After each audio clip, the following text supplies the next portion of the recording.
From a diplomatic row between India and the US to political turmoil in Delhi and a controversial Trump appointment, here are the top stories making headlines today.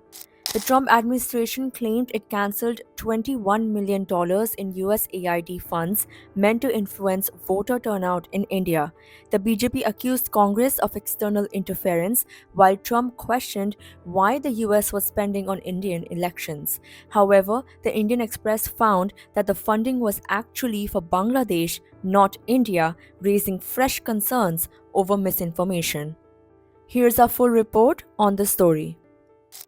Since the Donald Trump administration's Department of Government Efficiency announced that among a string of projects, it had cancelled USAID funding of $21 million for voter turnout in India, the ruling Bharatiya Janata Party has accused the opposition Congress of using alleged external influence in India's election process. $21 million for voter turnout in India. What do we need to spend $21 million for voter turnout in India? On the DOG list were two USAID grants which were to be funneled through SEPs. One, a 22 million grant that was to go to Moldova, and the second, a 21 million grant that was supposed to come to India. The first was indeed awarded to SEPs in September 2017 and subsequently went to Moldova, but the second, that DOG flagged and Trump subsequently picked up in his speech as coming to India, was in fact going to Bangladesh.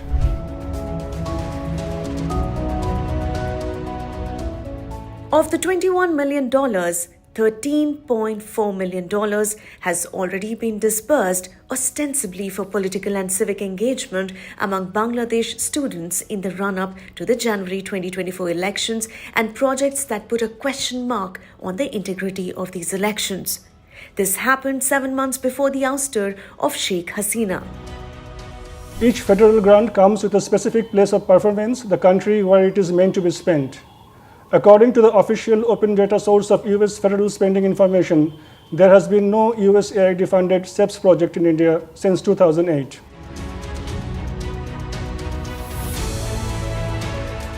The only ongoing USAID grant to SEPs matching the denomination of 21 million was sanctioned in July 2022 for USAID's Amar Vote Amar, My Vote is Mine project in Bangladesh.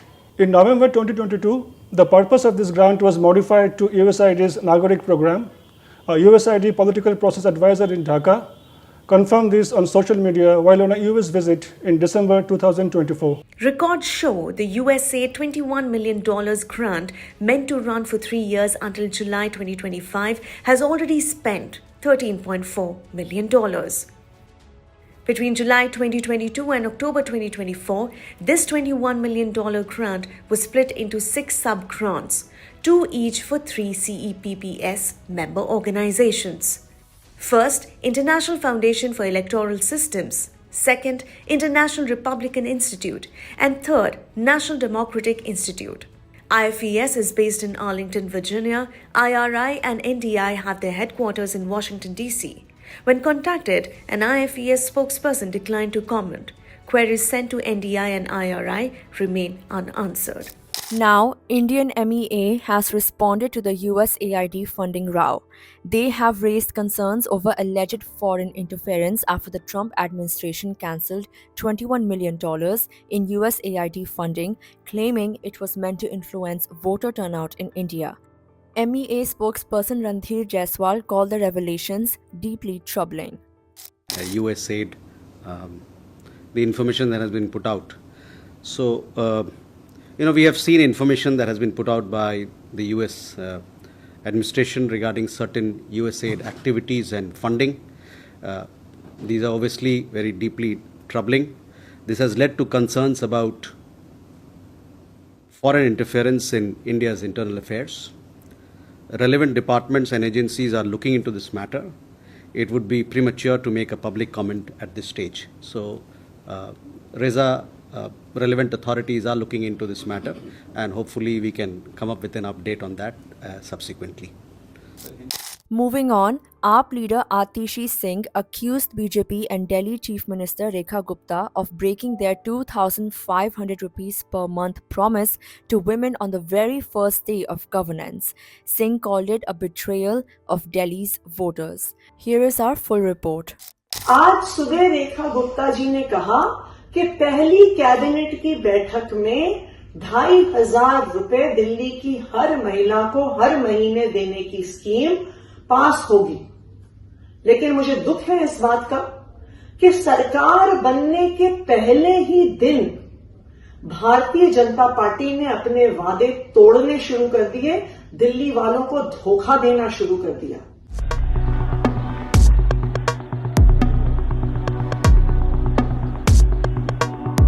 Bharatiya Janata party ने दिल्ली की महिलाओं से वादा किया था कि पहली cabinet की मीटिंग में 2,500 रुपए प्रति माह की योजना जो दिल्ली के हर महिला को मिलनी है वो पास होगी। आज दिल्ली की नई मुख्यमंत्री रेखा गुप्ता जी ने शपथ ली, उनकी कैबिनेट ने शपथ ली। आज शाम को 7 बजे कैबिनेट की पहली बैठक हुई। दिल्ली की सभी महिलाएं इंतजार कर रही थी कि इस बैठक में 2,500 रुपए प्रति माह की योजना पास होगी। दिल्ली की सब महिलाएं इंतजार कर रही थी कि कैबिनेट की बैठक के बाद दिल्ली की मुख्यमंत्री रेखा गुप्ता जी आएंगी, प्रेस कॉन्फ्रेंस करेंगी, अनाउंस करेंगी कि जो वादा भारतीय जनता पार्टी ने किया, जो वादा प्रधानमंत्री नरेंद्र मोदी जी ने बार बार किया, जिस वादे को आज सुबह तक रेखा गुप्ता जी ने दोहराया।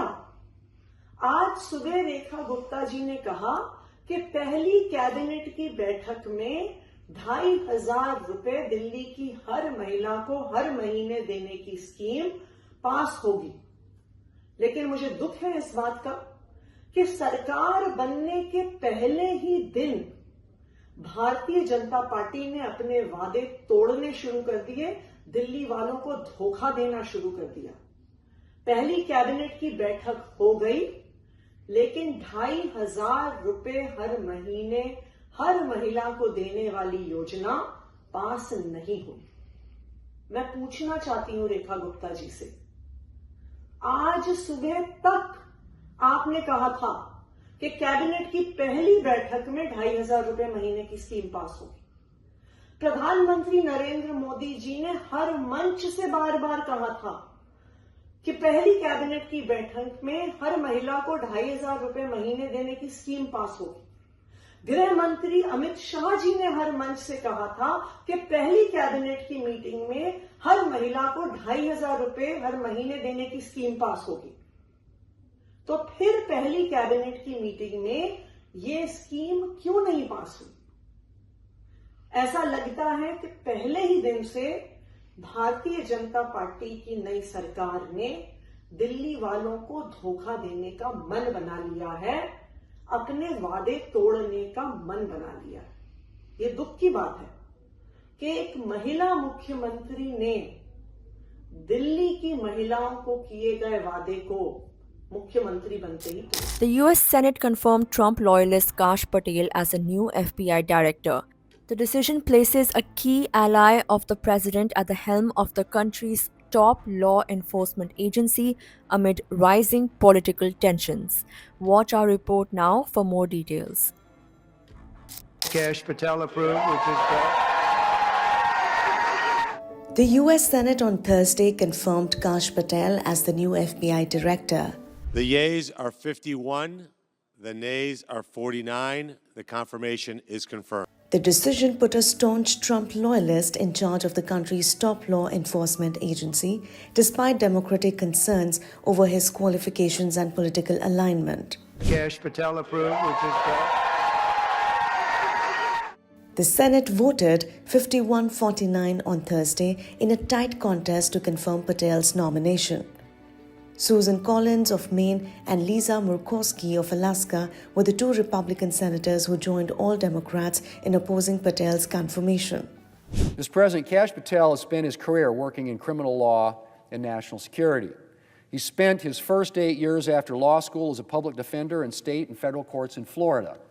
In 2014, he was brought on as a terrorism prosecutor at the U.S. Department of Justice. Patel's appointment comes at a tumultuous time for the FBI, which has faced internal shakeups, including the Justice Department's recent dismissal of several high-ranking officials and demands for agent names involved in investigations related to the January 6 Capitol riot. A former counter-terrorism prosecutor and ex-chief of staff to the Defense Secretary, Patel has previously criticized the FBI, raising concerns about his ability to lead the agency impartially. He replaces Christopher Wray, who was appointed by Trump in 2017 but often clashed with him before resigning. FBI directors usually serve for 10 years to protect the agency from political influence and ensure they would not be beholden to any specific president. However, Kash Patel's close ties to Donald Trump have raised concerns about the FBI's independence.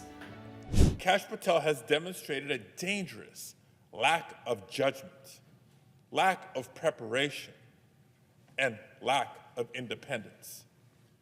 He's shown that he's either unwilling or unable of putting politics aside in order to protect the American people and uphold the Constitution, should he be confirmed to lead the FBI.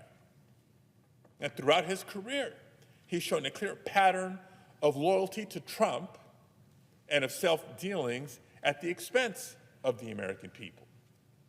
That includes undermining the FBI's work in order to protect Trump from investigation, profiting off of conspiracies about a, quote, deep state, and promoting an enemies list targeting public servants.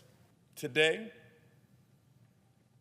consider this, that someday in the future, possibly the near future, when a loyalist FBI director abuses the position and fails to protect the American people, it won't just be Kash Patel that will be held accountable. It won't just be President Trump we will try to hold accountable. It will be every member of this body who supported his nomination that will also be held. In other news, Bangladesh's border guard chief dismissed reports of attacks on minorities as exaggerated, assuring that authorities are taking steps to protect vulnerable communities. Meanwhile, border fencing concerns were raised in discussions with India's BSF. Watch the full press conference.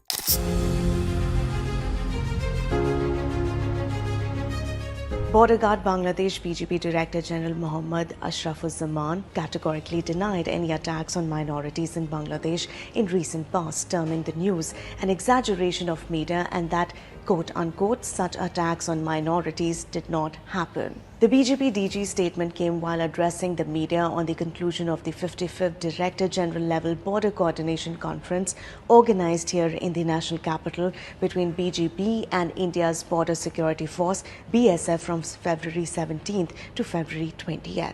Now, this was the first high-level meeting of the two forces after the regime change in Bangladesh in August last year. The BGP Major General said, and I quote, "The attacks on minorities in the recent past have been an exaggeration by the media. Such attacks on minorities per se did not happen. To substantiate this, there was Durga Puja, one of the most peacefully organized events. For example, the law enforcement agencies of Bangladesh were precisely tasked by the government so that the Hindu community is able to celebrate the festival." He further went on to elaborate, and I quote, "The jurisdiction of BGP is within 8 kilometers of the international boundary, and within this area there are several puja pandals where personally the BGP personnel provided security. And to summarize that these attacks did not happen overall, the law and order situation, it was not on minorities, it was maybe some bit of political problem was there, but definitely it was not on the minorities itself." The BJP DG also said they raised objections and flagged a number of cases during the biannual talks DG level with regard to the fencing being done by India along the 150 yards of the IB and has requested for a joint inspection before the work is done. Earlier this month, Minister of State for External Affairs Kirti Vardhan Singh, in a written response to a query in the Lok Sabha, also said, and I quote, "During the last 2 months, November 26, 2024 till January 25, 2025, 76 cases of incidents of attacks against Hindus have been reported in Bangladesh. When asked about the infiltration issue after former Prime Minister of Bangladesh Sheikh Hasina resigned, BSF Director General Daljit Singh Chaudhary said, and I quote, "After August 5th, the forces from both the sides have operationally deployed to stop and curb any kind of infiltration across the border. All over, the infiltration has substantially gone down, and this is done with the active help of the BJP. Throughout the period, the BJP put shoulder to shoulder with us and helped us maintain peace and tranquility on the border."